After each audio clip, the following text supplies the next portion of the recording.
আগামী 22শে জানুয়ারি উদ্বোধন হবে রাম মন্দিরের। এই দিনটিতে রামের গৃহপ্রবেশ হবে বলে গোটা দেশ জুড়ে প্রচারে সামিল হয়েছে গেরুয়া শিবির। তারই অঙ্গ হিসেবে শনিবার দুর্গা চৌমুহনী বাজারের ব্যবসায়ীদের মধ্যে রামের ধ্বজ বিতরণ করেন কেন্দ্রীয় মন্ত্রী প্রতিমা ভৌমিক।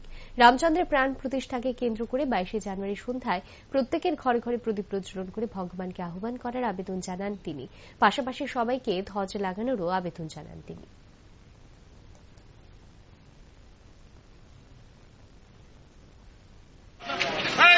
আগামী 22 তারিখ মর্যাদা পুরুষোত্তম প্রভু রামচন্দ্রের প্রাণ প্রতিষ্ঠা গৃহপ্রবেশ, সেই উপলক্ষে গতকালকেও এবং আজকেও আমরা যে ধ্বজ, সে ধ্বজ সবাইকে দেওয়ার চেষ্টা করছি। সবাই ঘরে ধ্বজ লাগাবেন।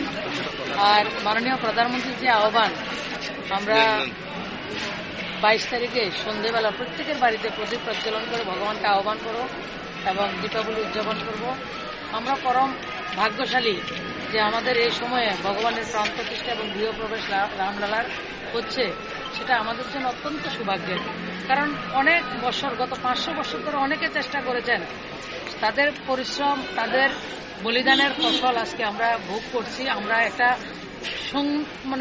স্বর্ণিম সময়ে আমরা রয়েছি। তো সেটাকে আমরা ভগবানের যে গৃহপ্রবেশটাকে, সেটাকে আমরা অত্যন্ত আনন্দের বিষয়, সেটাকে আবেগের বিষয়, স্বাভিমানের বিষয়, সেটাকে আমরা অত্যন্ত সুন্দরভাবে উদযাপন করব এবং ভগবানকে আহ্বান করব।